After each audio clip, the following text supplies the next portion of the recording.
ما فعله تشابي ألونسو مع ريال مدريد كان مخيبا للآمال بعد سلسلة من القرارات الخاطئة منذ توليه التدريب.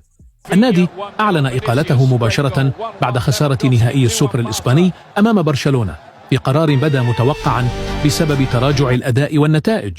ألونسو تسبب في إنفاق أكثر من 150 مليون يورو على صفقات لم تقدم الإضافة المطلوبة، وأصر على بعض اللاعبين رغم مستواهم الضعيف، ما أثر على عناصر أخرى داخل الفريق.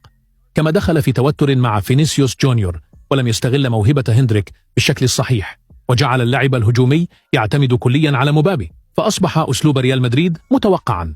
مدرب كان ينظر إليه كاسم واعد بعد تجربته مع ليفركوزن أثبت أنه غير جاهز بعد لقيادة فريق من النخبة الأوروبية، والآن سيتولى ألفارو أربيلوا قيادة ريال مدريد كمدرب مؤقت في محاولة الإنقاذ ما تبقى من الموسم. هل تؤيد إقالة تشابي ألونسو أم لا؟ ولماذا؟ اكتب رأيك في التعليقات.